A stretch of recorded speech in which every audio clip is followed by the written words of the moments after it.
بسم اللہ الرحمن الرحیم۔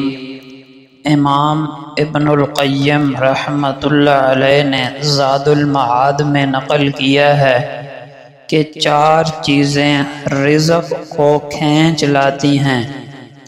نمبر 1 فرمایا رات کا قیام کرنا، یعنی تہجد کی نماز ادا کرنا۔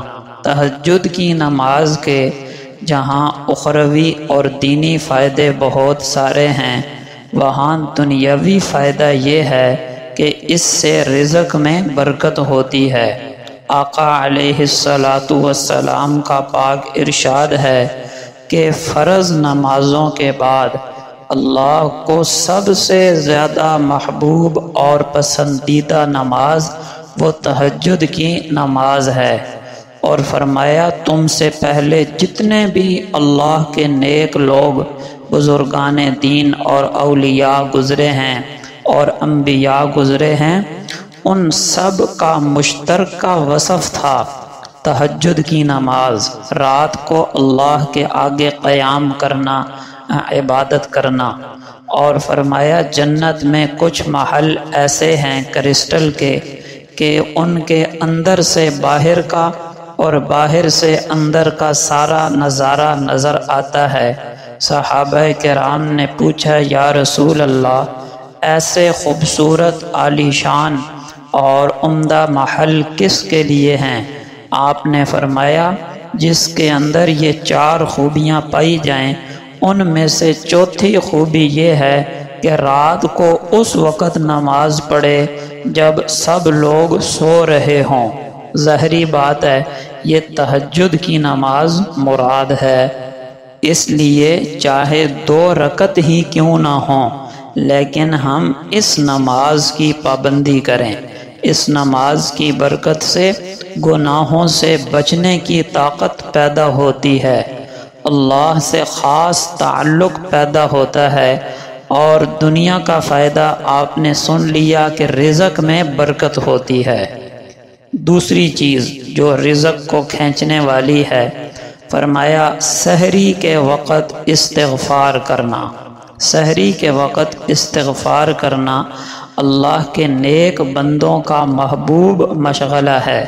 قرآن پاک کے اندر ہے ان المتقین فی جنات وعیون، بے شک پرہیزگار لوگ باغوں میں اور چشموں میں ہوں گے۔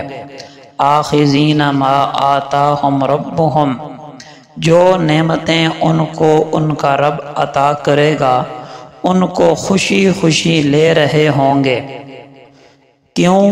اس لیے کہ انہم کانوا قبل ذالک محسنین، وہ لوگ اس سے پہلے یعنی دنیا میں نیک کام کیا کرتے تھے۔ ان نیک کاموں میں ایک اہم کام کیا تھا؟ فرمایا کانوا قلیلا من اللیل ما یہجعون، رات کا کچھ حصہ آرام کیا کرتے تھے، یعنی بقیہ حصہ عبادت میں اور نماز اور تہجد میں گزارتے تھے۔ وبالاسحار ہم یستغفرون، اور سحری کے وقت استغفار کیا کرتے تھے۔ تو اس وقت کا استغفار زیادہ محبوب اور مقبول ہے اللہ جل شانہ کی بارگاہ میں۔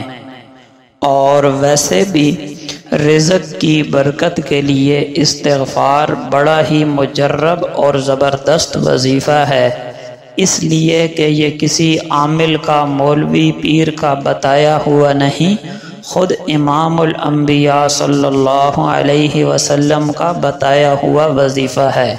فرمایا مشکات شریف کی روایت ہے من لزم الاستغفار، جو بندہ استغفار کو لازم پکڑے گا، جعل اللہ لہ من کل ضیق مخرجا، اللہ پاک ہر تنگی سے نکلنے کا رستہ پیدا کر دے گا، ومن کل ہم فرجا، اور ہر غم سے نکلنے کے لیے کشادگی پیدا کر دے گا۔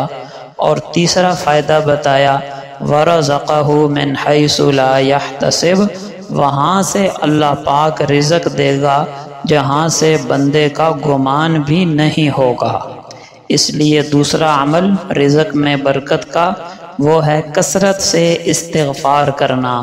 صرف استغفر اللہ یہ بھی کافی ہے، لیکن اس سے بھی بہترین صیغے دو اور ہیں۔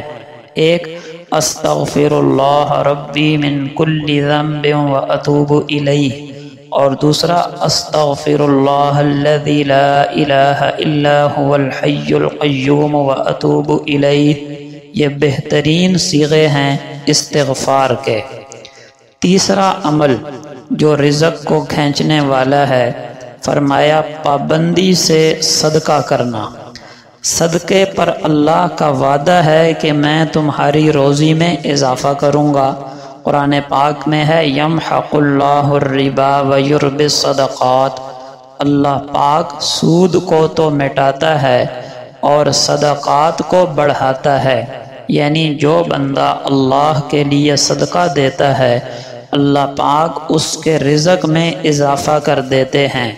یہ اضافہ کبھی تو محسوس ہوتا ہے کہ ہزاروں سے لاکھوں ہو گئے، اور کبھی بظاہر محسوس نہیں ہوتا، لیکن اس تھوڑے رزق میں اللہ پاک اتنی برکت عطا فرما دیتے ہیں کہ وہ تمام ضروریات کے لیے کافی ہو جاتا ہے۔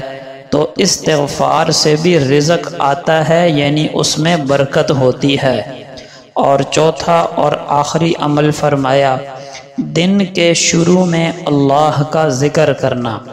یقیناً اس میں فجر کی نماز تو سب سے پہلے نمبر پر شامل ہے، اس کے بعد فجر کے بعد ذکر کرنا، تلاوت دعا میں مصروف رہنا، اور پھر اشراق کی نماز پڑھنا، اس کے بعد اپنے کاروبار ملازمت کی طرف نکلنا۔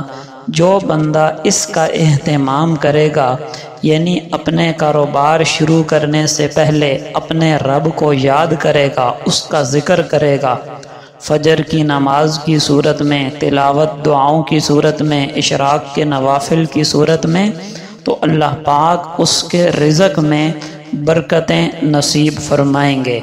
یہ 4 اعمال ہیں جن سے رزق میں برکت ہوتی ہے۔